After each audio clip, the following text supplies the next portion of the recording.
आगे गुरवे बढ़े। गौरचन्द्राय राधिकाय तदालय कृष्णाय कृष्णभक्ताय तद्भक्ताय नमो नमः। ॐ नमो भगवते वासुदेवाय। ॐ नमो भगवते वासुदेवाय। ॐ नमो भगवते वासुदेवाय। नारायणं नमस्कृत्यं नरं चैव नरोत्तमं देवीं सरस्वतीं व्यासं ततो जयमुदीरयेत्। नष्टप्रायेषु अभद्रेषु नित्यं भागवत सेवया भगवती उत्तमश्लोकिर्भक्तिर्भवती नैष्टिकी। कृष्णाय वासुदेवाय देवकीनन्दनाय च नन्दगोपकुमाराय गोविन्दाय नमो नमः। जय श्री कृष्ण चैतन्य प्रभु नित्यानंद श्री अद्वैत गदाधर शिवासदि गौर भक्तवृंदा। हरे कृष्णा कृष्ण कृष्णा हरे हरे, हरे राम राम राम हरे हरे। परम पूज्य लोकनाथ स्वामी महाराज के जप पट्राक के श्रद्धालु नाम आचार्य के आज तिरुभाव तिथि पे नाम में रुचि रखने वाले सब सज्जनों, देवियों, आप सबका आज के श्रीमद् भागवत के सत्संग में हार्दिक स्वागत करते हैं। हम आज 7वें स्कंद से कथा का संक्षेप में कृष्ण जन्म तक आज पहुंचना है। कृष्ण जन्म में से चौथे दिन करते हैं, आज छठे दिन में हम हैं। तो 7वें स्कंद में ऊती जो भागवत का विषय है, जो कर्म वासना कहते हैं, जैसे कर्मों के कारण जन्म लेना पड़ता है जीव को, तो नाना प्रकार की जोनियों में जीव कैसे जाता है प्रकृति के गुणों के प्रभाव से, उसको ऊती कहते हैं। और जैसे कपड़ा ऊती, वैसे कपड़ा बुनने को कहते हैं। 3 कपड़े के धागे ऊपर नीचे से चलते हैं, हॉरिजॉन्टल वर्टिकल, तो उससे कपड़ा होता है। ऐसे 3 प्रकृति के गुणों के प्रभाव से नाना प्रकार के स्वभाव वाले लोग जन्म लेते हैं। हमारा हमारा स्वभाव कैसे बनता है, हमारा नेचर कैसे बनता है? हमारा स्वभाव, हमारा नेचर बनता है प्रकृति के तीनों गुणों के प्रभाव से। ये प्रकृति के 3 गुण अपना प्रभाव कहाँ डालते हैं? ये डालते हैं हमारे सटल बॉडी के ऊपर, हमारे अंतःकरण के ऊपर, हमारे मन, बुद्धि, अहंकार और चित्त के ऊपर, और उससे हमारा स्वभाव बनता है। तो कुछ असुरी स्वभाव के लोग पैदा होते हैं, कुछ दैवी स्वभाव के लोग पैदा होते हैं, और कुछ मानवीय स्वभाव के वर्ण आश्रम के अनुरूप जो है लोगों का स्वभाव होता है। तो पहले 5 अध्यायों में विशेष रूप से हिरण्याकशिपु के स्वभाव का वर्णन है। शेष 5 अध्यायों में प्रहलाद महाराज के देवी स्वभाव का वर्णन है, और 5 अध्याय अंतिम में वर्ण आश्रम वर्णन का धर्म का वर्णन है। तो हिरण्याकशिपु के लिए तो हमने हिरण्याकश का तो उद्धार कर दिया था वाराह देव ने। तो हिरण्याकशिपु अपनी माँ दिति को और अपने जो है हिरण्याकश की पत्नी को और बच्चों को आश्वासन देने के लिए बहुत अच्छा वेदांत का प्रवचन कर रहे हैं कि ये संसार में कोई सदा रहने वाला नहीं है। ये तो हवा के झोंके से सब इकट्ठे होते हैं और ऐसा परिवार बनता है। फिर दूसरा हवा का झोंका आए तो पानी में सब तितर-बितर पत्ते हो जाते हैं। ऐसे ये संसार में उदाहरण भी दिया। स्वयं ब्राह्मण का उदाहरण दिया है ना। इसमें शिकारी का उदाहरण दिया कि मादा को मार दिया। जब जो है मेल बर्ड को मार दिया तो फीमेल रोने लगी, तब तक उसको भी मार दिया। ये संसार में सबको मरना होता है। बड़ा अच्छा प्रवचन कर रहे थे, लेकिन प्रवचन करने के बाद स्वयं तपस्या करने चले गए तो मुझे अमर बनूंगा। और जब वो तपस्या करने चले गए तब उनकी पत्नी कयादु गर्भवती थी और देव ऋषि नारद उसका अपहरण करके ले जा रहे थे। तो देव ऋषि इंद्र उसका अपहरण करने के ले जा रहे थे। देव ऋषि ने कहा कि एक स्त्री को, वो भी गर्भवती का, देवराज आप ऐसे अपहरण क्यों करते? बोले ये हिरण्याकशिपु की पत्नी है। अरे सर्प का बेटा सपोला उससे भी ज्यादा विशीला होगा, तो इसलिए हम इसके जब बच्चे के जन्म लेते ही मार देंगे। देवर्षि नारद ने कहा क्या पता ये कोई भगवान का महान भक्त भगवत भी हो सकता है, इसको मेरे आश्रम में छोड़ जाओ। नारद के आश्रम में कयादु रही। नारद की कथा का प्रभाव कयादु के उदर में प्रहलाद महाराज के ऊपर इतना प्रबल पड़ा और इतना आशीर्वाद नारद जी ने दिया कि जब आपका पति जब तक नहीं आएगा तब तक प्रसव भी नहीं होगा, पीड़ा भी नहीं होगी। और कयादु वहाँ सुख से रह रही थी। वहाँ हिरण्यकशिपु की तपस्या से तीनों लोग तपत होने लगे, सारा शरीर जो है मिट्टी जैसा बन गया उसके ऊपर। तो सारे देवताओं ने कहा, "ये हम तो जल मर रहे हैं इसकी तपस्या के तेज से।" तो भगवान प्रार्थना भगवान को की, तो ब्रह्मा जी ने आके अपने करमुंडल से गंगा का जल उसके ऊपर छिड़का, तो वो उस तपस्या से निवृत्त हुआ। ब्रह्मा जी को प्रणाम किया, कहा ब्रह्मा ने कहा, "हे कश्यप के पुत्र, इतनी घोर तपस्या क्यों कर रहा है? क्या वरदान चाहिए?" बोला, "मुझे अमर कर दो।" तो सब जानते हैं, ब्रह्मा जी ने कहा, "अमर तो मैं भी नहीं हूँ।" तो उसने जो भी मरने के कारण होते हैं, उन सब कारणों से बचने के लिए ब्रह्मा जी से वरदान ले लिया, दिन में न मरूँ, बाहर रात में न मरूँ, बाहर अंदर न मरूँ, दानव से न मरूँ, देव से न मरूँ, मानव से न मरूँ। जो आपकी सृष्टि में जो आपने बचाया बताया पैदा किया है उसमें किसी से न मरूँ। आग में न मरूँ, जल में न मरूँ, ऐसे सब कारण मान के वह ब्रह्मा जी ने कहा, तथास्तु, ऐसे ही होगा। ब्रह्मा जी चले गए और इसने चारों ओर अत्याचार शुरू किया। बोला, विष्णु, अरे विष्णु कहाँ रहता है? विष्णु ब्राह्मणों के हृदय में रहता है, विष्णु भक्तों के हृदय में रहता है। विष्णु वहाँ होता है जहाँ कीर्तन होता है, विष्णु वहाँ होता है जहाँ गाय की पूजा होती है।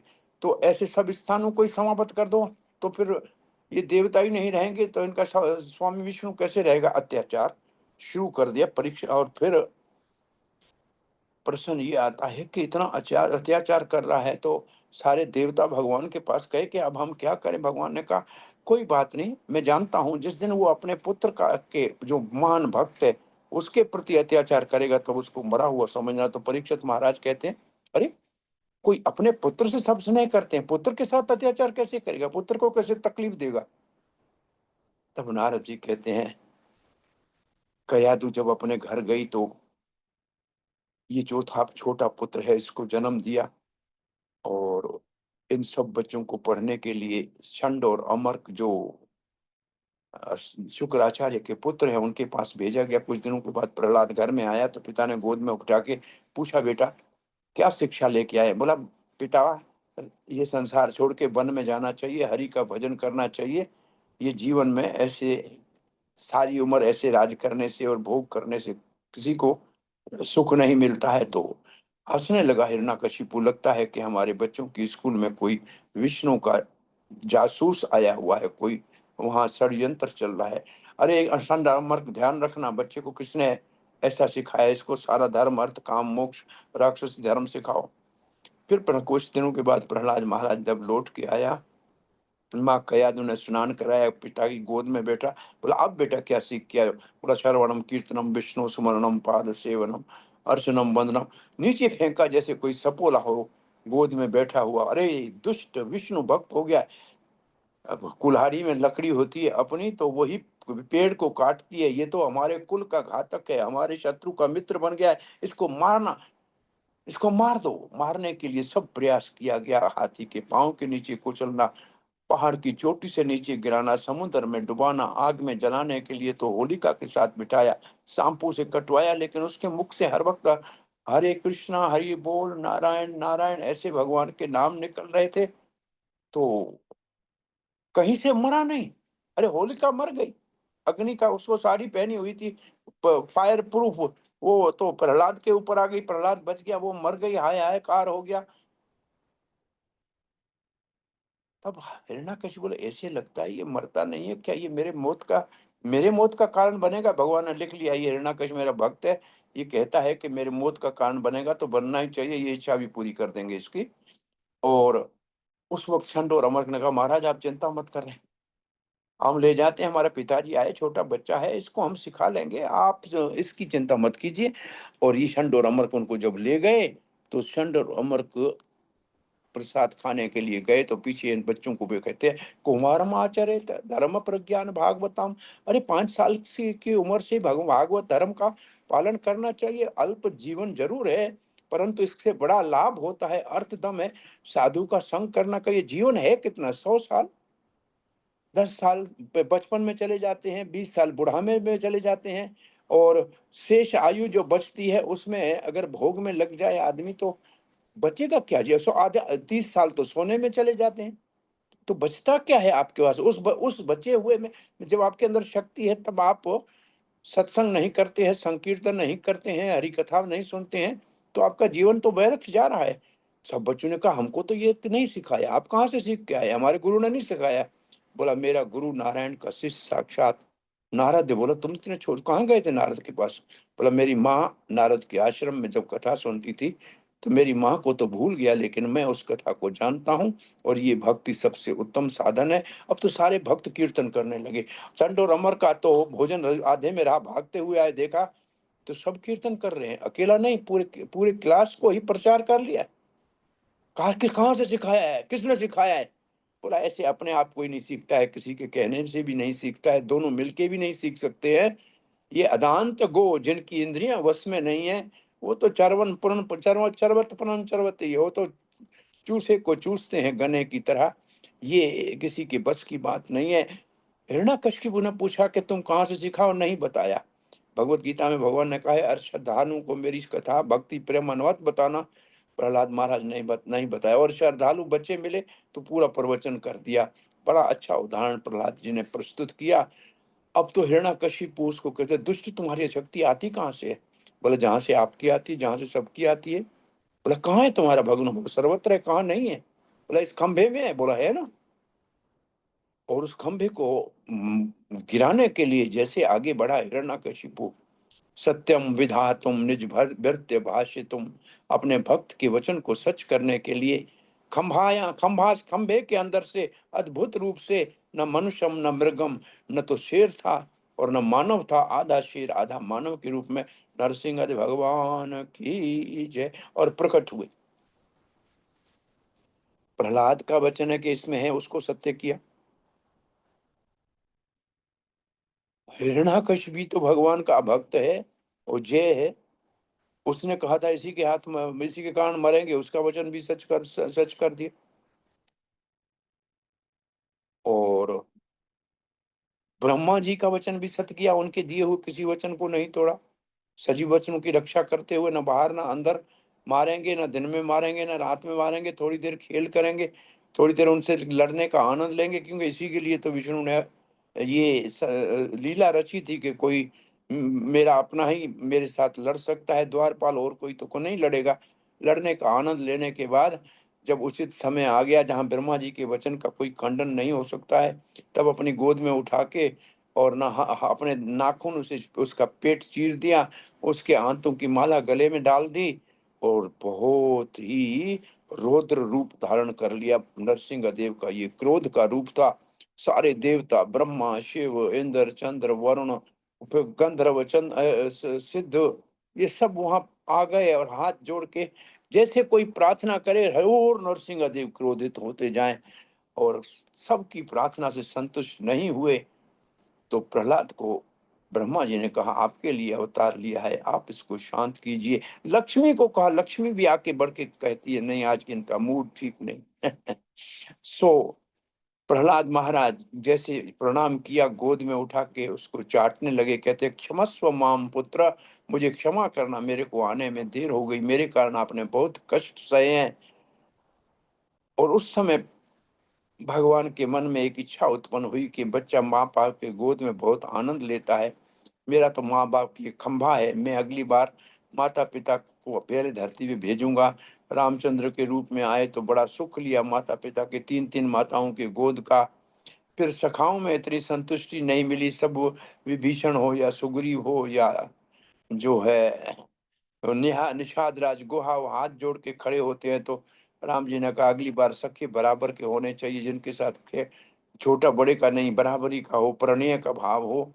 और ये भाव मन में रह गया रामचंद्र के, और बहुत से दंडकारण के ऋषियों ने भी प्रार्थना की थी कि हम आपसे प्रेम करना चाहते हैं, हमें ये सौभाग्य दीजिए। तो वो भी गोपियों के रूप में ऋषि आए, तो उन कृष्ण के अवतार में ये सब भगवान ने अपने मनोरथ पूरे किए।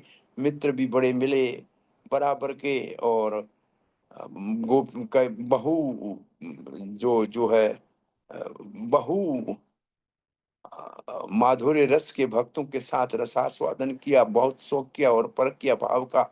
परंतु फिर भी तीन गुण ऐसे अद्भुत थे जिनके लिए कृष्ण भी समझने में असमर्थ हो गए।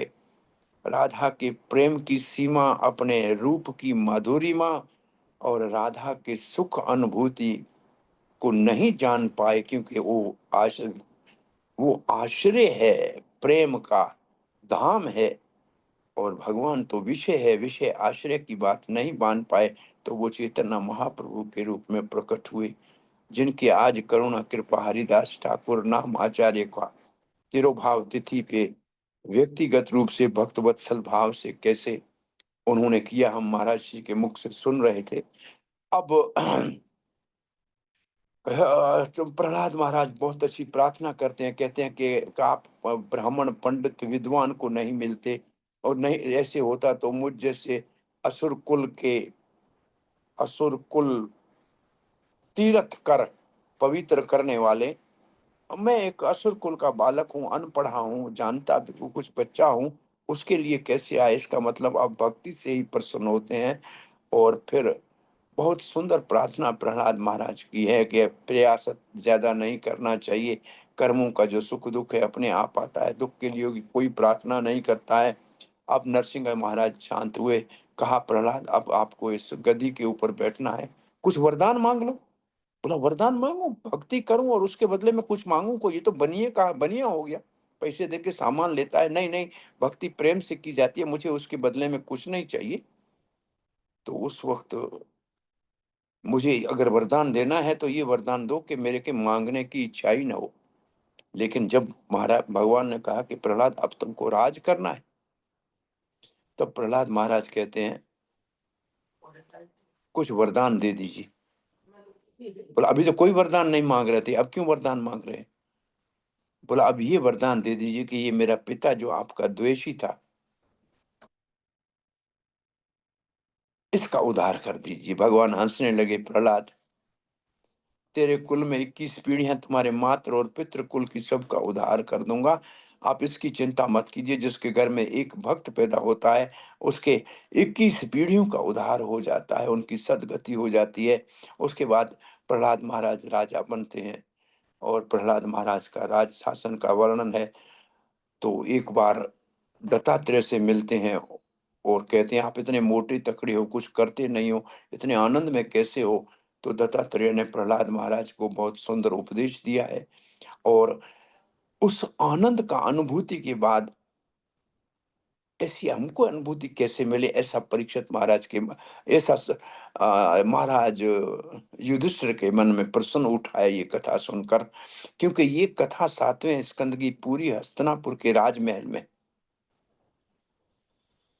कथा करने वाला देवर्षि नारद है, श्रोता युधिष्ठिर महाराज है, और विषय प्रहलाद महाराज है। ये 3 महाजन है, और 3 महाजनों की ये त्रिवेणी है 7वें स्कंद में। और तब उस युधिष्ठिर महाराज वर्ण आश्रम के विषय में जानकारी प्राप्त करना चाहते हैं। सन्यासी का धर्म, ब्रह्मचारी का धर्म, वानप्रस्थ का धर्म, गृहस्थ का धर्म। और गृहस्थ के धर्म का 14वें अध्याय में जितना विस्तार से और जितना अद्भुत वर्णन भागवत के इस स्कंद में, ऐसा और कहीं नहीं मिलेगा। और वहाँ नारद देवर्षि नारद कहते हैं गृहस्थों को रोज भागवत कथा का श्रवण करना चाहिए, और हरि भक्तों का संग करना चाहिए, तीर्थ यात्रा करनी चाहिए। आवश्यकता से अधिक अगर धन है तो भगवान की सेवा के कार्य में, जैसे ये भद्र पूर्णिमा के भागवत अपने पास है तो किसी और श्रद्धालु भक्त को दान कर देना चाहिए, लेकिन ये काम अवश्य करना चाहिए। और इसके उपरांत एक छोटी सी कथा त्रिपुरारी की आती है, भगवान शंकर का नाम त्रिपुरारी के सेवा 7वें स्कंद में। मैं दानव ने 3 पुरियां असुरों को बना के दे दी, उनके अंदर अमृत का कुंड था, और असुरों ने देवताओं के ऊपर आक्रमण किया। देव असुरों को मारे, वो जीवित हो जाए, बड़े चिंतित हो गए। शंकर जी को प्रार्थना की, शंकर जी भी सबको मारने तो वापस जीवित हो जाए। भगवान विष्णु ने देखा कि हमारे प्रिय भक्त देवताओं के साथ असुर अत्याचार कर रहे हैं, तो ब्रह्मा जी को बछड़ा बना के गाय बन के चले गए। ब्रह्मा जी तीनों पुरियों में अमृत के कुंड में से अमृत पीने लगे। असुर भी गाय के ऊपर अत्याचार नहीं कर रहे थे। आजकल तो असुरों से ज्यादा यमन और मलेच्छ, यवन और मलेच्छ के ऊपर प्रभुपाद जी लिखते हैं। ये हरिदास ठाकुर के ही चरित्र के अंतर्गत आता है कि जो गौ हत्या करे, मांस आहार करे, उस वेद के नियमों के विपरीत हो, उसको असुर कहते हैं। कोई भारत में हो ऐसे नहीं, पूरे विश्व के अंदर ऐसे असुरों से दुनिया भरी पड़ी है। और इस असुरों के उद्धार की चिंता चैतन्य महाप्रभु को, इसलिए चैतन्य महाप्रभु पतित पावन है और उन सब का हित चाहते हैं।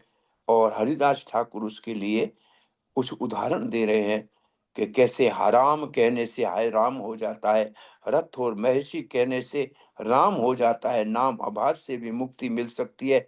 तो यहाँ जब अमृत के कुंड से सब अमृत पी लिया भगवान विष्णु ने, तब ब्रह्मा जी ने दोनों मिलकर तब शंकर जी को रथ दिया, ज्ञान का तरकश दिया और धनुष दिया। अब शंकर जी ने एक एक एक बाण करके तीनों पुरियों को ध्वंस कर दिया। शंकर जी का नाम त्रिपुरारी हो गया। यहाँ 7वें अध्याय के आरंभ में एक बात है, वो कहने की हमको लगता है कि आवश्यकता है। 7वां अध्याय शुरू ऐसे होता है, परीक्षित महाराज कहते हैं भगवान पक्षपात करते हैं। देवताओं में इंद्र का हित किया, वृत्रासुर को मरवा दिया, ऐसे क्यों?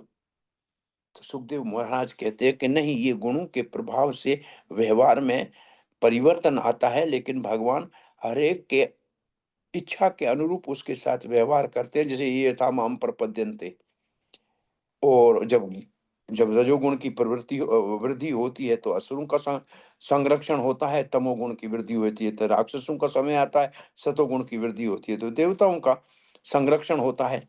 तो हमारा इसके ऊपर बहुत सरल उदाहरण होता है।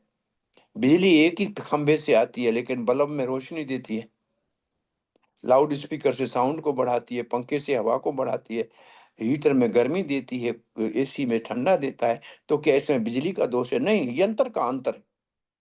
पानी तो एक ही खेत में जाता है, नीम को कड़वा बना देता है, करेले को बहुत कसीला बना देता है, आम को मीठा बना लेता है। क्या इसमें पानी का दोष है? नहीं, बीज का दोष है। ऐसे जीव के अंतःकरण, जैसा जीव का अंतःकरण ऐसा उसके साथ भगवान व्यवहार करते हैं। अंतःकरण के यंत्र के अनुरूप कृष्ण भगवान व्यवहार करते हैं, जैसे बिजली और यंत्र के अनुरूप व्यवहार करती है। असुरों से के साथ असुरों जैसा, देवताओं के जैसा देवताओं जैसा, भक्तों के साथ भक्तों जैसा। ये यथामाम प्रपंच। अब ज्ञानी कहते हैं हमें मुझे हम जो है शरीर रखना ही नहीं चाहते। भगवान कहते जाओ, मर्ज हो जाओ, ब्रह्म में लीन हो जाओ, तुम्हें शरीर नहीं चाहिए तो नहीं रखो। तो ऐसे भगवान पक्षपात नहीं करते हैं, ये शास्त्र का सार है। 8वां स्कंद को कहते हैं मनवंतर स्कंद। एक ब्रह्मा जी के दिन में 14 मनु होते हैं और एक मनु के समय में एक भगवान का अवतार होता है, जो एक व्यक्ति को जो योग्य है उसको इंद्र के पद के ऊपर चुनता है। 7 ऋषि, जितने ऋषि हैं उनमें से 7 ऋषि उस मनवंतर में धर्म का मार्गदर्शन नए युग में करते हैं। और देवताओं को चुना जाता है, विशेष उस मनवंतर के देवता, और फिर उन मनवंतर के देवताओं का संतान, उससे ये मनु, एक मनु को चुना जाता है। ऐसे ये एक मनवंतर का शासन चलता है। तो सारे मनवंतरों के शासन का वर्णन है, परंतु मनवंतर के मुख्य उद्देश्य होता है सधर्म स्थापना। मनु का काम है सधर्म। पहले मनु ने तपस्या का सधर्म की स्थापना की। ऐसे एक मनु के समय में जो है वचन पालन की स्थापना हुई, एक मनु के समय में सर्वदान की उपासना हुई, एक मनु के समय में लक्ष्मी के कहने के ऊपर जो जो है भौतिक जगत में रमा वैकुंठ का जो है प्रकट्य हुआ। ऐसे अद्भुत जो है मनवंतर का विशेष रूप से 3 इन हमारे पुस्तक में वर्णन है। पहले अध्याय में तो लिखा है कि स्वयंभू मनु तपस्या करने के लिए चले गए, राक्षस उसको खाने के लिए आए। तो उस वक्त उन्होंने जो यज्ञ आकुति का बेटा गोद में लिया था, आकुति और प्रजापति रुचि का, उसने असुरों से, और जो भगवान का अवतार था, स्वयंभू मनु की रक्षा की। और फिर आगे के मनु में पहला जो है आपत्ति विपत्ति में भगवान को प्रार्थना करनी चाहिए। इसमें गजेंद्र मोक्ष की कथा है और ये कथा संभवतः चौथे मनवंतर की है। उस वक्त में जो है इंद्रद्युम्न नाम का राजा दक्षिण भारत का तपस्या तो कर रहा था, लेकिन अगस्त ऋषि के आने के ऊपर उठा नहीं, तो उसको हाथी बनने का श्राप दे दिया। भक्ति तो कर रहा था, लेकिन भक्ति में भगवान नहीं मिला। अपराध के कारण योनि तो मिली हाथी की, लेकिन वैभव बहुत बड़ा। वो तो स्वर्ग के सरोवरों में हाथियों के साथ, बच्चों के साथ क्रीड़ा कर रहा था। लेकिन एक और ग्रह मगरमच्छ जो जल में था, उसने उसका पाँव पकड़ लिया।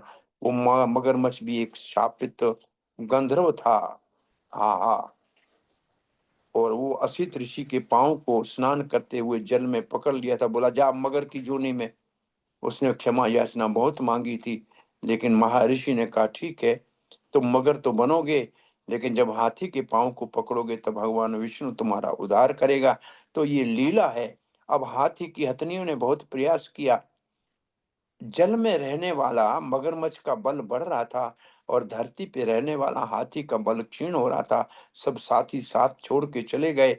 तो वहां से कमल का एक फूल हाथी ने भगवान को अर्पण करके, जो उनको प्रार्थना याद थी इंद्रद्युम्न के शरीर वाली, उस तो उसको प्रार्थना की और भगवान ने गो शब्द उच्चारण किया। तब तो वैकुंठ में थे। विंद शब्द से पहले वहां गरुड़ के ऊपर आए, दोनों को खींच के बाहर निकाला और सुदर्शन चक्र से पहले मगरमच्छ का गर्दन कटा, उससे दिव्य गंधर्व निकला। उस वक्त हाथी ने कहा, महाराज प्रार्थना मैंने की, उद्धार तो इसका हो गया। भगवान ने कहा, जो मेरे भक्त के पांव पड़ता है ना, पकड़ लेता है, वो भी उद्धार के लिए अधिकारी बन जाता है। और आप अब मेरे धाम चलो, आपका भी उद्धार हो गया। इस कथा कहते समय हम कहते हैं कि ये मगरमच्छ और ग्रह और गज की कथा मत समझो। ये हम सब जीवों की कथा है। काल रूपी ग्रह ने हम सबका पांव पकड़ के रखा है। और कोई 15 साल, कोई 25 साल, कोई 45 साल, कोई 60 साल, कोई 70 साल इस काल के गाल में पड़ा है। इसलिए सबको प्रार्थना करनी चाहिए। गजेंद्र की प्रार्थना जो प्रेम से पाठ करता है, उसको भी मुक्ति मिल जाती है। आने वाले 10 अध्यायों में संभवतः समुद्र मंथन की कथा है। ये कथा जो है अजीत भगवान के मनवंतर, ये मनवंतर अवतार अजीत था। और समुद्र मंथन की कथा की आवश्यकता ऐसे पड़ जाती है कि इंद्र अपने हाथी के ऊपर चढ़ के बड़े धाम धूम से जा रहा था। अगस्त ऋषि के सॉरी दुर्वासा ऋषि के गले में एक पुष्पों की माला थी। प्रसादी माला इंद्र के गले में पहना दी। इंद्र ने उसको उठा के नीचे हाथी के गर्दन के ऊपर रख ली। हाथी ने उसको पांव से कुचल दिया नीचे। ये देख के दुर्वासा ने कहा, श्रीहीन हो जाओ। अब इंद्र का सब वैभव समाप्त होने लगा। असुरों को पता लगा तो आक्रमण करे और इंद्र को परास्त करने लगे। उस वक्त इंद्र ने भगवान को प्रार्थना करें, अभी क्या करें। भगवान ने कहा, अब ऐसे करो, इस वक्त देवताओं के साथ संधि कर लो और समुद्र मंथन का कार्य करो। उससे जो अमृत मिलेगा मैं आपको पिलाऊंगा। तब फिर आप असुरों के ऊपर विजय प्राप्त करेंगे। अब भगवान ने जब ये सलाह दी, तब ऐसे सलाह देते हुए एक कथा बताई थी कि एक अगर जाल में सांप चूहे के साथ बच जाए, तो सांप का धर्म है चूहे को खाना, लेकिन चूहे को खा लेगा तो जाल में वो भी फंसा हुआ मर जाएगा। तब दोनों को मित्रता कर लेनी चाहिए। सांप को कहना चाहिए, मैं तुमको नहीं खाऊंगा, तुम इस जाल को के अंदर बिल बना लो और हम दोनों बाहर निकल जाएं। और बाहर निकलने के बाद सर्प अपना काम करेगा, जैसा उसका न्याय में खा जाएगा चूहे को। लेकिन कम से कम अंदर है तब तो संधि करना चाहिए, इसलिए आप असुरों से संधि करो। इंद्र ने बलि महाराज को कहा। बलि महाराज समझ गया कि ये जो हमारे संधि के लिए आया, इसलिए युद्ध नहीं किया।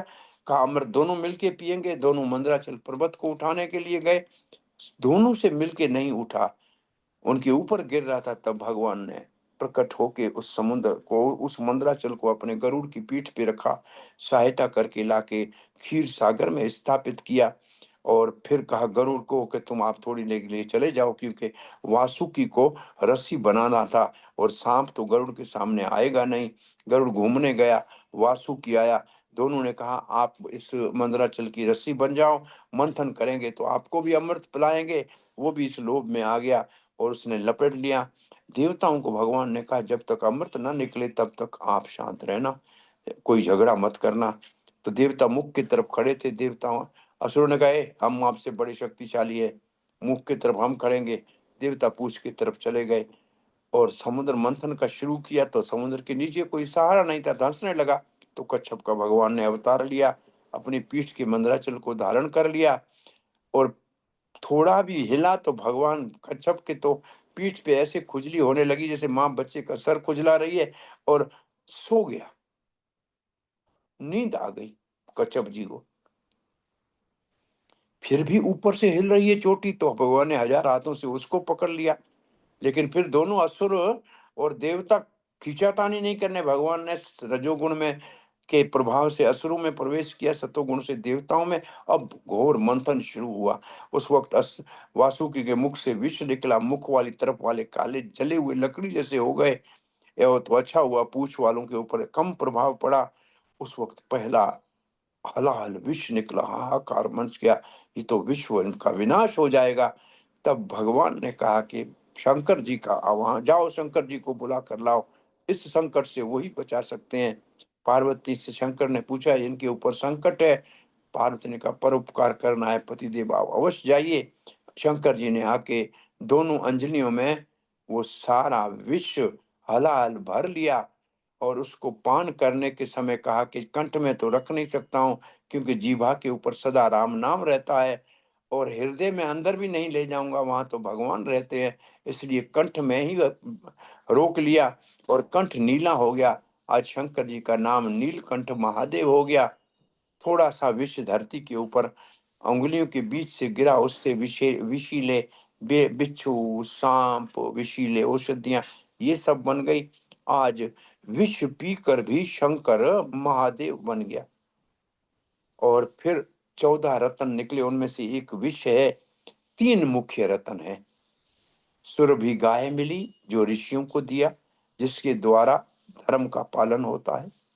लक्ष्मी देवी प्रकट हुई, जिसने भगवान विष्णु का वर्ण किया, मरवाला पहनाई, जो सबका भरण पोषण करती है। और अमृत मिला, जो देवताओं को दिया गया। इसी के लिए समुद्र मंथन हुआ। समुद्र के अंदर से उच्च शर्वा घोड़ा निकला, इंद्र ने ले लिया, और बलि महाराज ने ले लिया। एरावत हाथी निकला, इंद्र ने ले लिया। अप्सराएं इंद्र ने ले ली, वरुणी बलि महाराज ने ले ली। और ऐसे बहुत से और भी चंद्रमा आदि रत्न में निकले हैं। 14 रत्नों का वर्णन आता है जो समुद्र मंथन से निकले हैं। और लक्ष्मी के स्वयंवर का बहुत विशाल वर्णन है कि सभी देवताओं के अंदर अच्छाइयों के साथ कुछ त्रुटियां दिखी, लेकिन भगवान विष्णु उनका नित्य जो स्वामी है उसका ही वर्ण किया। और अमृत का कलश जब धन्वंतरी लेके निकले तो असुर उस कलश को छीन के भागे, आपस में लड़ने लगे, पहले मैं पीऊंगा, पहले मैं पीऊंगा, हम पूर्वा ऐसे ऐसे करने लगे। तब भगवान मोहिनी मूर्ति के रूप में आए। असुर उनको देख के इतने इतने अधीर हो गए, कहा कि आप यहाँ कैसे घूम रही हैं, आप हमारे इस अमृत को बांटने के लिए हमारे झगड़े को खत्म करेंगी। मोहिनी मूर्ति कहती है, अकेली स्त्री वन में ऐसे भटकती मिले तो उस पुंचली के ऊपर विश्वास नहीं करना चाहिए, आप क्यों करते। लेकिन उसके बोलने के हाव भाव को देख के ये तो अच्छी तरह से उनकी माया में आ गए। वो अमृत का कलश मोहिनी मूर्ति ने ले लिया, बोला बोला दोनों जाके पहले स्नान करो, काले हो गए हो, फिर पंक्ति बना के बैठ जाओ। जब पंक्ति में बैठ गए तो असुरों को मोहिनी मूर्ति ने कहा, ऐसा है, ये लालची हैं देवता, इनको थोड़ा पिला के फिर पूरा आपको पिला दूंगी। बोलो ठीक है, जैसे आप करो, हमें कोई इसमें ऐतराज नहीं है। अब जब अमृत देवताओं को पिलाने लगे तो राहु ने देखा कि ये तो हमारे साथ छल हो रहा है। तो राहु चंद्र और सूर्य के बीच में देवता बन के बैठ गया और उसको अमृत मिला, उसका अमृत गले से नीचे उतरा। तब चंद्र और सूर्य ने कहा, ये देवता नहीं है। भगवान ने सुदर्शन चक्र के कर से गर्दन काट दिया। अमृत का प्रभाव दिखाना था कि उसका राहु और केतु 1 से 2 बन गए। और फिर भी अमृत पीने के बाद भी केतु या राहु राहु बड़ा क्रूर ग्रह बना, अमृत के बाद भी क्रूर बना। और अमृत पी पे किए भी शंकर महादेव बना। तो परोपकार के लिए विष पीने से भी महानता मिलती है, और छल करके अमृत पीने से भी तो क्रूरता हाथ में आती है। और अब तो देव असुर का बड़ा संग्राम हो गया कि हमारे से छल हुआ। हमारे को कुछ पीने को नहीं मिला, सब देवता पी गए। उस संग्राम में देवता हराने लगे, क्योंकि भगवान जिसने इतने सारे अवतार लेकर, 5-5 अवतार लेकर इनको जो अमृत पिलाया था, आज उसका धन्यवाद तक नहीं किया। अब देवता मरते क्या न करते, भगवान विष्णु को प्रार्थना की, भगवान विष्णु ने प्रकट होके देवताओं का पक्ष लिया। अब तो असुरों का ऐसा हाल होने लगा, असुर मरने लगे। बलि महाराज ऑलमोस्ट मर चुके थे। तब ब्रह्मा जी ने कहा, असुरों के वंश का विनाश मत करो, अब इंद्र युद्ध को समाप्त करो। उस उधर यहाँ हमारा समुद्र मंथन की कथा पूरी होती है। अब 9 अध्यायों में विशेष रूप से वचन पूरे करने का, सद्धर्म की पालना का बात हो रही है। बलि महाराज मर चुके थे, भृगुवंशियों के पास मृत संजीवनी विद्या विद्या थी। हरे कृष्ण, ये लाइट या तो बंद कर दो, डिस्टर्ब कर रही है, कोई है? ये सबका सब है, एक नहीं, सब कर रही है।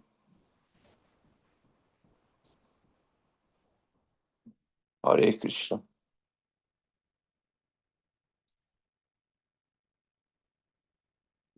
ये सब लाइटें की सब सबकी लग रही हैं। हरे कृष्णा। हरि बोल। खोलिए खोलिए खोलिए, 1 मिनट खोलिए। कौन है ये लाइट सा इतना परेशान क्यों कर रही? सब सबकी सब क्या हुआ? ये तो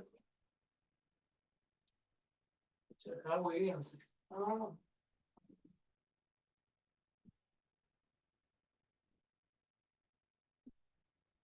हरे कृष्ण, सारी मेरे को कथा पूरी करनी है।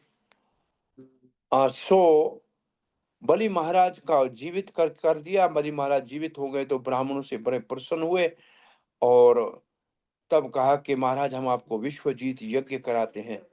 कि जब विश्वजीत यज्ञ शुरू हुआ,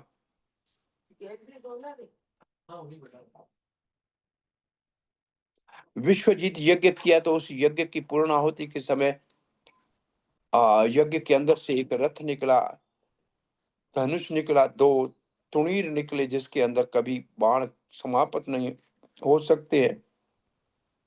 प्रहलाद महाराज प्रकट हुए, अपने पोते को आशीर्वाद दिया, और एक कमल, कभी नहीं मुरझाने वाली कमल की माला पहना दी। अब आक्रमण करने के लिए जब बलि असुरराज चले हैं स्वर्ग की तौर, तो स्वर्ग का बहुत सुंदर वर्णन है। और जब इंद्र ने पूछा कि अब क्या करें गुरुदेव बृहस्पति, ये सारे इतने असुर आ रहे हैं, समुद्र है असुरों की सेना का। बोला, इस वक्त ब्राह्मणों से रक्षित बलि महाराज के बल के सामने युद्ध करना उचित नहीं है, आप यहाँ से स्वर्ग छोड़ के अदृश्य हो जाओ। और देखा कि कोई स्वर्ग में है ही नहीं, इंद्रासन खाली पड़ा है, तो उसके ऊपर बलि महाराज बैठ गए। अरे, प्रहलाद महाराज का पोता है, इतना प्रकृति के नियमों का उल्लंघन कर रहा है, फिर भी भगवान उसको सह रहे हैं, और उसको महाजनों में गिनते हैं, बलि महाजन है। और अगले मनवंतर का इंद्र भी बनेगा बलि महाराज। सो उस वक्त भृगुवंशी ब्राह्मण ने कहा, महाराज आप अवैध प्रकार से इंद्रासन पे बैठे हैं, हम आपको 100 अश्वमेध यज्ञ कराएंगे, तब आपका इंद्र आसन अधिकार हो जाएगा। फिर भृगु कछ, जिसको बरूच कहते हैं, यहाँ यज्ञ शुरू हुआ, 99 यज्ञ पूरे हुए। बस अंतिम यज्ञ शुरू करने का समय आया। उस वक्त कश्यप जी अपने घर पे आए, तो देखिए देवी आदिति को चिंता में देखा, पूछा क्यों यज्ञ नहीं हुआ, अतिथि सरकार ने सत्कार नहीं हुआ, या आपका संतान आपने नहीं देखा है, चिंता में क्यों है? उस समय आदित्य कहते, धर्म का पालन तो मैंने ठीक किया, लेकिन मेरे संतान को देखे को बहुत समय हो गया। तो कश्यप ने कहा, मेरे को जब सृष्टि करनी थी तो ब्रह्मा जी ने पयो व्रत बताता है, 12 दिन का मात्र दूध पीना है, और रोज का दिन, जैसे आज 1 लीटर पिया है, तो कल जैसे दूसरा दिन आएगा, जैसे चांद कम होता है, ऐसे थोड़ा थोड़ा पीते पीते 12 दिन के बाद आपको मनोरथ पूरा हो जाएगा। माता ने पयोव्रत का धारण किया, शुरू किया। भगवान प्रकट हुए, कहा, मैं जानता हूँ आदित्य माता, आप अपने पुत्रों के हित के लिए मेरे मेरे प्रार्थना कर रही हैं, ये बड़ा व्रत का पालन कर रही हैं, लेकिन मैं आपको सत्य बताऊं कि बलि महाराज इस वक्त धर्म के रास्ते पे है, ब्राह्मणों के से संरक्षित है, उसके साथ में अन्याय तो नहीं कर सकता। परंतु हाँ, आपके इस व्रत का भी इस व्रत को निष्फल तो नहीं जाने दे सकता। इसलिए अब आप कश्यप में मेरा ध्यान कीजिए, मैं आपके घर में पुत्र बन के आऊँगा, तो फिर मैं विंध्र का छोटा भाई उपेंद्र बन जाऊँगा। अपने भाई की सहायता करने के ऊपर मेरे ऊपर कोई आलोचना मेरी नहीं होगी। अब और किसी को ये बात बताना नहीं, समय आने के ऊपर भगवान चतुर्भुज रूप में प्रकट होते हैं कश्यप के और आदित्य के पुत्र के रूप में, और सबके देखते देखते छोटे से बटु ब्राह्मण वामन बन जाते हैं। तब सारे देवता उनको उपहार देते हैं। सूर्य गायत्री देता है, पृथ्वी जो है मृगशाला देती है, माँ भवानी भिक्षा का पात्र देती है, और छाता वरुण देवता छाता देते हैं, पिता मेखला देते हैं। और इस प्रकार से सारे एक ब्रह्मचारी के दंड लेकर हाथ में, और भृगु कछ जिसको बरूच कहते हैं, यहाँ इंद्र यज्ञ हो रहा था बलि महाराज का, वहां पहुंचते हैं। सबने उठ के उनका बड़ा सत्कार किया, बड़े सुंदर दिख रहे थे। और बलि महाराज ने तो उसके चरण धो के चरणामृत सर के ऊपर धारण कर लिया। कितना भाग्य है बलि महाराज का, जिस वामन के चरण के अंगूठे से कारण सागर से गंगा उतरती है, धरती के ऊपर आती है, पहले ब्रह्मा के करमंडल में जाती है, फिर शंकर की जटाओं में जाती है, तब भागीरथ के कहने के ऊपर धरती पे आती है। उस चरणों को स्वयं अपने हाथ से धोया और अपने उसका पान किया, सर पे लगाया। कितना भाग्यशाली बलि महाराज है। और फिर बड़ी प्रशंसा करने लगे, अरे ब्राह्मण देवता बलि के घर पे आने वाला, आज तो आपने हमारे इस यज्ञ को पवित्र कर दिया। क्या चाहिए मांग लो, धरती चाहिए, सोना चाहिए, कोई ब्राह्मण कन्या विवाह के लिए चाहिए। एक बार बलि से मांगने के बाद किसी से मांगने की जरूरत नहीं पड़ती। वामन देव ने कहा, वाह वाह, जय, आपका कुल कितना महान है। हिरण्यकशिपु से तो भगवान भयभीत होकर सबके हृदय में चुप गए। प्रहलाद के लिए नरसिंह ने अवतार ले लिया, आपके पिता विरोचन ने ब्राह्मणों को अपना जीवन दान दे दिया, आपके कुल की क्या बात करें। तो जब किसी से कुछ मांगना होता है तो उसकी वास्तविक प्रशंसा करना आवश्यक होता है, और मांगने वाले को छोटा बनना पड़ता है। आज बलि महाराज बटु ब्राह्मण बने हैं, और ये सब प्रवचन सुन के हंसने लगा। बलि महाराज हंसने लगे कि बड़े छोटे से ब्राह्मण तो जरूर हो, बातें तो विद्वानों जैसे करते हो, लेकिन मांगना आता नहीं है। नहीं, यहाँ थोड़ी सी मैं जल्दी बात कर गया। तो जब ये प्रशंसा की तो वामन देव ने हाथ जोड़ के कहा, आप बड़ा उपका उत्तम कुल है, आप संकल्प कर लीजिए और मुझे मेरे पांव से नापकर 3 पग जमीन दे दीजिए। उस समय तो हंसते हुए बलि महाराज को कहते हैं, वामन देव, अरे बड़े विद्वान लगते हो, मांगना नहीं आता है, बच्चे हो। तब वामन देव कहते हैं, ब्राह्मण को संतुष्टि होना चाहिए, आवश्यकता से अधिक नहीं मांगना चाहिए, बस मैं इसमें तृप्त हो जाऊंगा, आप संकल्प कर लीजिए। उस वक्त शुक्र आचार्य, जो भगवान की विभूति है, भगवत गीता में उष्णा नाम कवि, उष्णा कवि ही, कवि नाम उष्णा कवि, विद्वानों में बुद्धिमानों में मैं शुक्र आचार्य हूँ, जो बहुत बड़ा एक भगवान की विभूति है, सामान्य नहीं है। उस वक्त उठ के असुरों का कुल गुरु है, कहने लगे, ये विष्णु है, वो जय हो आपकी शुक्राचार्य। गुरु का तो यही काम होता है, शिष्य को भगवान का दर्शन करा दे। बोला, ये विष्णु है, बहुत बहुत धन्यवाद। परंतु फिर कहते हैं, ये छल करके आपसे मांगने आ रहा है, ये आपसे सब कुछ ले लेगा, आप कैसे जियोगे, आप ना कर दो। आपने ओम का उच्चारण किया नहीं है।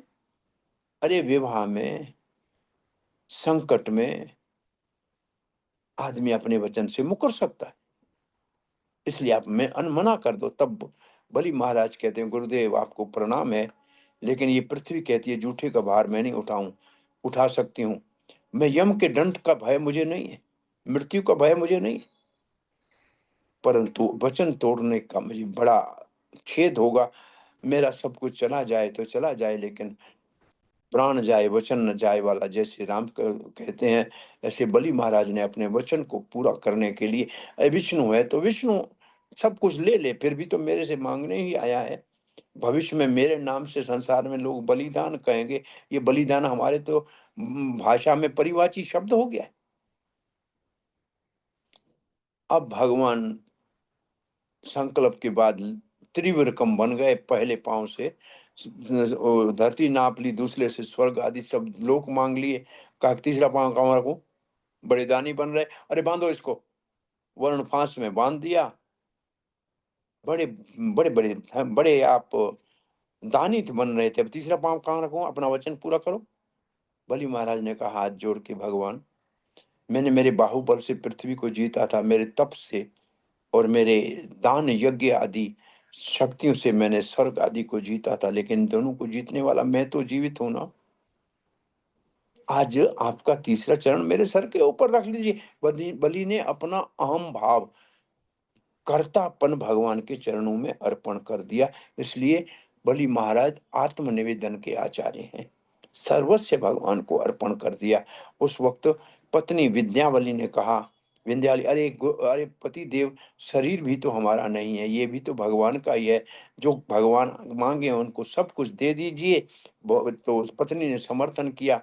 तब प्रहलाद महाराज वहां प्रकट हुए और उन्होंने प्रार्थना की कि भगवान, हम असुर आपकी संपत्ति को अपनी मानने की मूर्खता करते हैं, अच्छा किया आपने अपनी संपत्ति को ले लिया।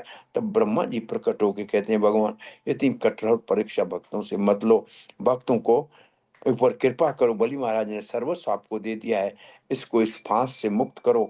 तब भगवान मुस्कुरा के कहते हैं, बलि महाराज तुम हमारी परीक्षा में उत्तीर्ण हो गए, तुम्हारे लिए हमने सूतल लोक बनाया है जो इंद्र के स्वर्ग से अधिक वैभवशाली है, तुम अपने सारे समाज के साथ वहां रहो।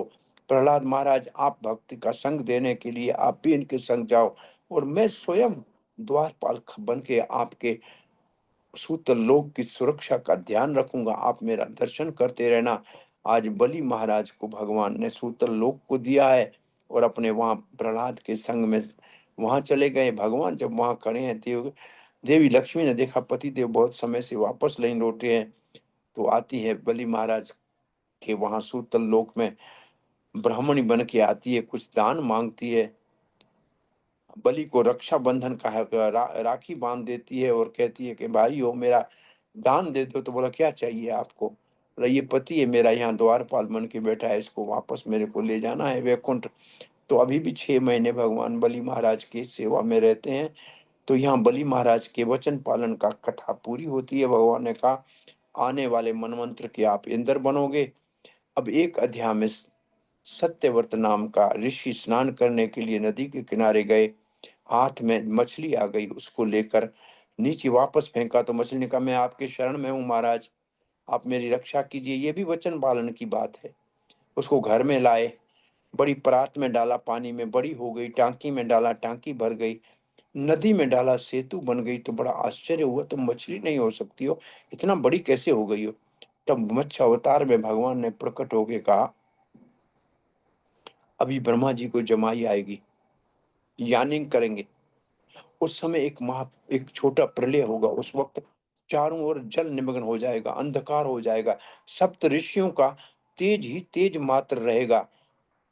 और उस वक्त आप सारे औषधियों के बीज सारों को लेकर एक नाव दिखाई देगी, उसके अंदर रखना, और नाव के ऊपर खूंटे में वासु की सांप से उसको बांध लेना। मेरे सर के ऊपर खूंटा होगा, उसमें मैं मच्छ के रूप में आऊंगा और आपको प्रलय के जल से निकालूंगा। अब तो बहुत अभी प्रलय होने लगी, चारों ओर जल निमग्न हो गया, अंधकार हो गया। उस सब ने ऋषियों ने कहा उसके प्रकाश में कि देखो सामने नाव है, सब औषधियों के सब जीवों के बीजों को ले लो। और नाव में बैठ गए, और नाव को मत्स्य अवतार जब खींच रहा था तब उन्होंने उपदेश देना शुरू किया सत्यव्रत को, उसको मत्स्य पुराण कहते हैं। और ये सत्यव्रत इस 7वें मनवंतर में जो है सूर्य देव के पुत्र, सूर्य देव का पुत्र, सूर्य वंश में विवस्वत मनु है, जो इस वक्त मनु है जिसको भगवान ने भगवत गीता सूर्य देव से प्राप्त कराई है। यही सत्यव्रत आज स्वयंभू मनु बना हुआ है। यहाँ 8वां स्कंद हमारा पूरा होता है। 9वें स्कंद में ईशानु कथा विषय है, भगवान और भगवान के भक्तों की कथा है। 12 अध्यायों में सूर्य वंश की कथा है। ऐसे महान प्रतापी राजाओं का वंश, 10 पुत्र सूर्य के, उनका वर्णन है। और उसके अंदर अम्बरीश जैसे पुत्रों के लिए भगवान का सुदर्शन चक्र रक्षा करता है। उसमें भागीरथ जैसों के लिए धरती के ऊपर गंगा अवतर आती है। और इसी वंश में आगे चलकर अज और दशरथ के घर में साक्षात पुरुष मर्यादा पुरुषोत्तम भगवान श्री रामचंद्र अपने चतुर्व्यूह के रूप में अवतार लेते हैं। तो ये सारे के सारे सूर्य वंशों के राजा का वर्णन है, अद्भुत वर्णन है, लेकिन हमारे पास समय का अभाव है और इसको संक्षेप में भी कहने का समय नहीं बचा है। 12 अध्यायों में चंद्रवंश का वर्णन है। सूर्यवंश सूर्य देवता से शुरू होता है। सूर्य देवता का पुत्र विवस्वत मनु और विवस्वत मनु के 10 पुत्रों का वर्णन है, जिससे सूर्यवंश चलता है। शर्याति पुत्र का वर्णन है। जो है पहला सदामन्यु है, और ये इसलिए चंद्रवंश से जुड़ा हुआ है, इसकी कथा थोड़ी बता ही देते हैं आपको। सदामन्यु पहला पुत्र, पहली कन्या हुई तो मनु ने कहा मुझे पुत्र चाहिए। बोला आपकी पत्नी ने कन्या चाहिए? नहीं, बोला मुझे पुत्र चाहिए। तो ये पहला सेक्स चेंज कर दिया। गुरु जो है देवताओं का गुरु बृहस्पति, नहीं, हाँ सुने, सूर्य वंश का गुरु वशिष्ठ जी। अब ये सदामन्यु बन गया, वो ये घोड़े के ऊपर चढ़ के चला गया इलावर्त वर्ष में। कल आपको सुनाया था, वहां शंकर जी पार्वती के साथ रहते हैं, संकर्षण की पूजा करते हैं, और कोई पुरुष वहां नहीं आ सकता। अब ये वहां गया, स्त्री बन गया, घोड़ा घोड़ी बन गया। उस समय जब ये स्त्री इल्ला बनी हुई थी, उस समय अब चंद्रवंश कहां से शुरू होता है? चंद्रमा अत्रि का पुत्र है, और ये भगवान ब्रह्मा जी के अंश से उत्पन्न होता है। और चंद्रमा का पुत्र बुध है, और ये बुध इलावर्त वर्ष में इल्ला को देखा, लड़की को, उससे साल गंधर्व विवाह कर दिया, उससे पुत्र हुआ पुरुरवा। तो बुद्ध के पुत्र पुरुरवा से चंद्रवंश शुरू होता है, जो पहला लड़का था सूर्यवंश का, जो लड़की बन गया था। अब वशिष्ठ जी ने देखा कि कहाँ गया हमारा राजकुमार, शंकर जी को प्रार्थना किया। शंकर जी ने कहा 1 महीना लड़का रहेगा, 1 महीना लड़की रहेगी। बोला इससे राज चले ना, कहेगा नहीं दूसरा चाहिए। फिर प्रश्न, ये 10 नाम है, आप तो देख लीजिएगा। फिर इसके अंदर मंधाता महाराज की भी कथा आती है, सोबरी मुनि की भी कथा आती है, हरिश्चंद्र भी की भी कथा आती है। बड़ी अद्भुत कथाएं हैं। इनके ऊपर कथा की जाए तो एक नई भागवत बन जाएगी भक्तों की। अब चंद्रवंश के अंदर वर्णन करते हैं, पुरुरवा का विवाह उर्वशी से हुआ। ये उर्वशी कोई स्वर्ग की अप्सरा नहीं, भगवान नर नारायण ने अपने जांग से इसको प्रकट करके कामदेव को उपहार दिया था इंद्र को देने के लिए। तो ये सामान्य अप्सरा नहीं है, भगवान नारायण के अंश से उत्पन्न है, क्योंकि इस वंश में आगे भगवान श्री कृष्ण का यदुवंश में प्रकट होना है। तो पुरुरवा का उर्वशी के साथ विवाह होता है। इसका कारण भी, पुरुरवा चला गया था स्वर्ग में, सब देवताओं को प्रणाम किया, काम देवता को और अर्थ देवता को प्रणाम नहीं किया। तो उन्होंने कहा ठीक है, आपको हम ही परास्त करेंगे। तो उस वक्त किसी कारण से अप्सरा को धरती पे आना पड़ा किसी मानव से विवाह करने के लिए। नारद से पूछा तो पुरुरवा से विवाह हो गया। 3 शर्त रखे कि विवाह तो करूंगी, 3 शर्त हैं।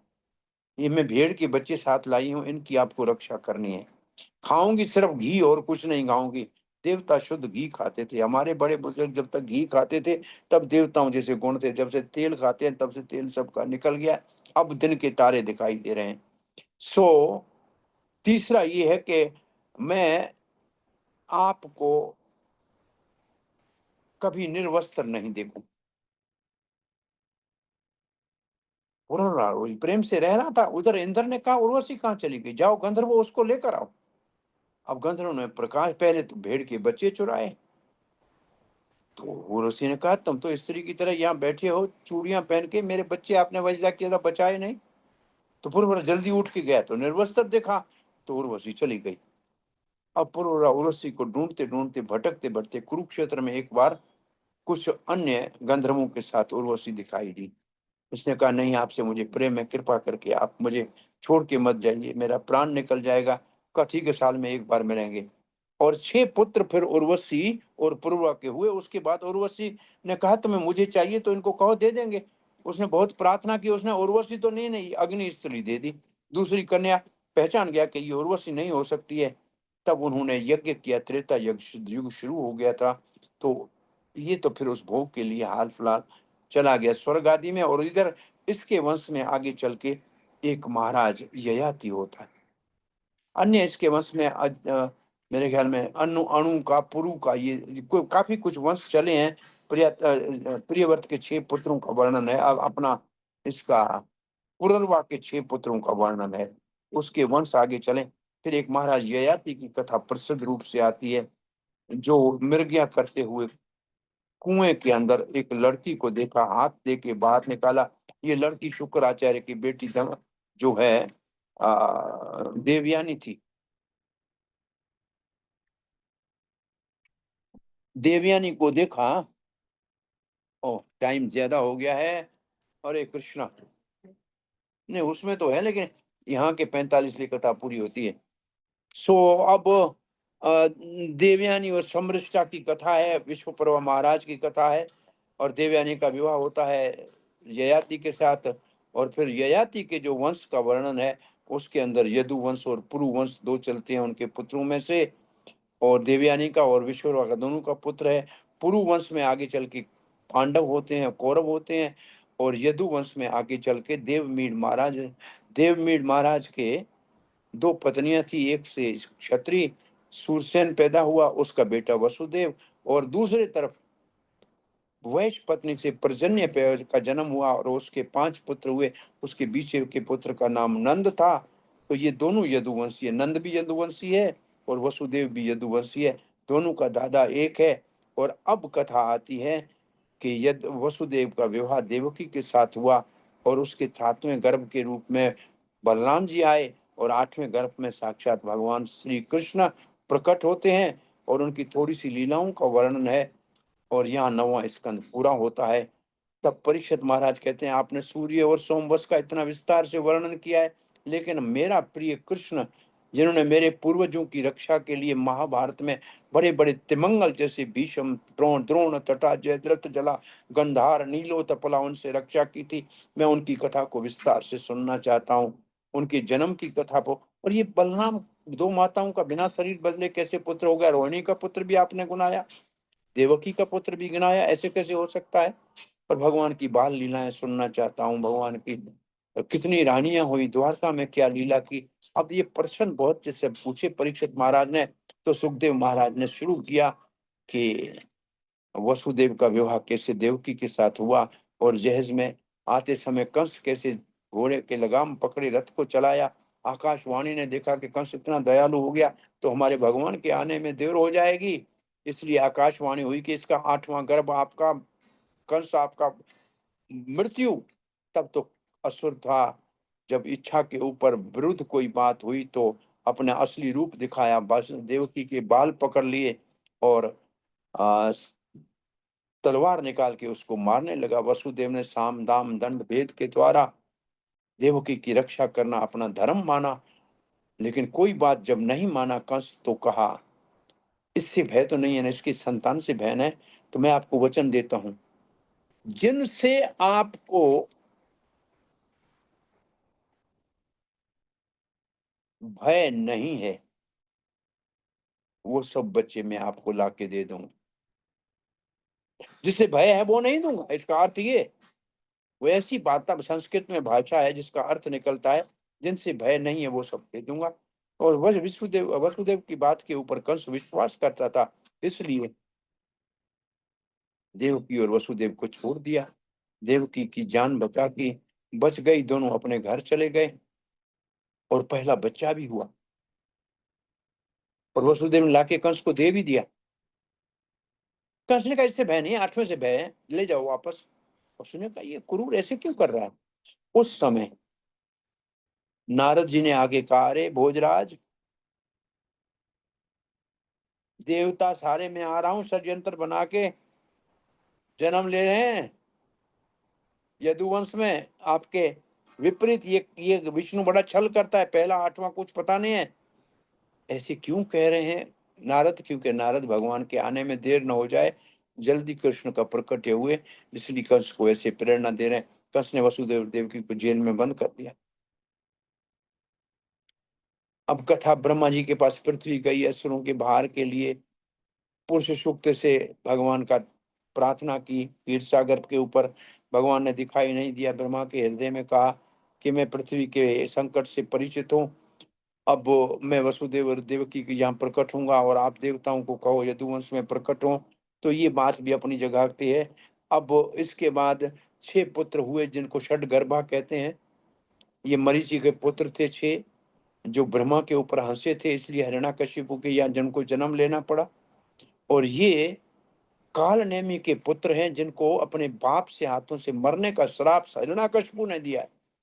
और ये कंस काल नेमि राक्षस है, इसलिए ये 6 बच्चे जो हैं ये कंस के अपने बेटे थे जिनका वध इनके हाथों से होना था। इसको षडगर्भा कहते हैं। इसको हमारे आचार्य कहते हैं कि भक्ति रूपा देवकी, ये 6 दोष है काम क्रोध लोभ मोह मद मत्सर, इनसे कंस रूपी भय से जब निवारण होता है तो फिर भगवान के लिए आसन के रूप में बलभद्र माता के गर्भ में आते हैं। और बलभद्र ने जब आसन तैयार किया तो भगवान ने गोकुल में माया को कहा कि आप ऐसे करो, ये देवकी के 7वें गर्भ को यहाँ से खींच के रोहिणी के गर्भ में स्थापित करो, क्योंकि ये रोहिणी का नित्य पुत्र है, ये मेरा धाम है, ये संकर्षण है। आप खींच के जाओगी तो इसका नाम संकर्षण होगा, ये सबको आनंद देगा, इसलिए इसको राम कहेंगे। बड़ा बलशाली है इसलिए इसको बलदेव भी कहेंगे। और देव को कहा आप मेरी छोटी बहन के बन के यशोदा के घर में प्रकट होना। तो यहाँ 7वां गर्भ गिरता है। 8वें गर्भ में भगवान अपनी विश्वात्मा भक्ता नाम भयंकर आविशेष मन अंश भागे न मन अनंक दुम दुभी, वसुदेव के मन में साक्षात भगवान प्रवेश किए।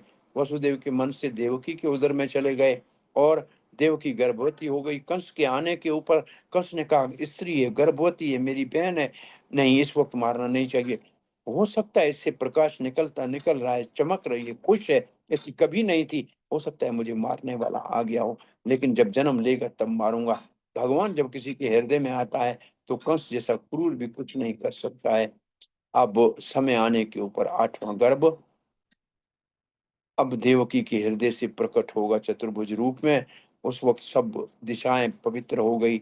आकाश जो बादलों से घिरा होना चाहिए तारों से घिरा हुआ था। भाद्रपद का महीना है, 7वां मनवंतर है, 28वीं चतुर्युगी का द्वापर युग का अंतिम चरण है और रोहिणी नक्षत्र का दूसरा चरण है वसुदेव के घर में। और तीसरे चरण में नंद के घर में इनका प्रकट होगा। और रोहिणी नक्षत्र बुध का वार है और भगवान के प्रकट्य का समय मध्य रात्रि को हो रहा है। और सब दिशाएं पवित्र हो गई, नदियां स्वच्छ जल हो गया। कहा कि हम तो भगवान की सालियां हैं, जमुना से भगवान का विवाह होगा। धरती तो अपने पति के आने के ऊपर 6 ऋतुओं के पुष्पों से सुसज्जित हो गई।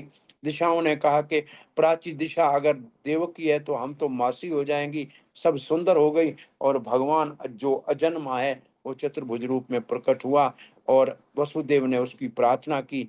देवकी माता ने प्रार्थना करके कहा कि छोटा बच्चे बन जाओ तो हम आपको कंस से छुपा सकते हैं।